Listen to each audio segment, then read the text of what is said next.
વરસીમાં તંત્રની ઘોર બેદરકારી સામે આવી છે। વરસીની સ્કૂલ પાસે જ રોડ પર પાઇપોના ખડકલા કરી દેવામાં આવ્યા હતા।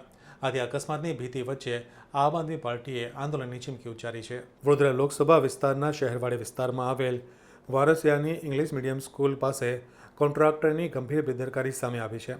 અહીં મુખ્ય માર્ગ પર ડ્રેનેજના વિશાળ પાઇપો અસ્તવ્યસ્ત રીતે મૂકી દેવાતા વિદ્યાર્થીઓ અને સ્થાનિકોના જીવ જોખમમાં મુકાયા છે।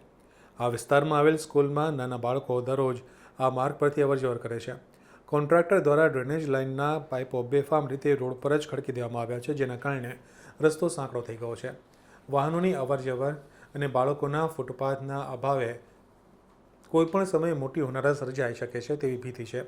સ્થાનિકોનો આક્ષેપ છે કે કામગીરીના બહાને લોકોની સુરક્ષાને નેવે મૂકવામાં આવી છે। સ્થાનિક લોકોએ આ જીવલેણ સમસ્યા અંગે આમ આદમી પાર્ટીના અગ્રણી હુસૈનભાઈ મુલતાનીને જાણ કરતાં તેઓ તાત્કાલિક સ્થળ પર પહોંચ્યા હતા અને પરિસ્થિતિની ગંભીરતા જોતાં તેમણે તંત્ર અને કોન્ટ્રાક્ટરની આકરી ઝાટકણી કાઢી હતી।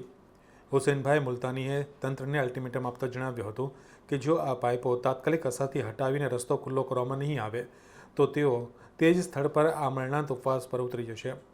આ ચેતવણી બાદ વહીવટીતંત્રમાં દોડધામ મચી ગઈ હતી। હાલમાં મુદ્દે વારસિયા વિસ્તારમાં ભારે રોષ જોવા મળી રહ્યો છે। હવે જોવાનું એ રહે છે કે મહાનગરપાલિકાનું તંત્ર કોઈ અકસ્માતની રાહ જુએ છે કે પછી જનતાની સુરક્ષા માટે ત્વરિત પગલાં ભરે છે।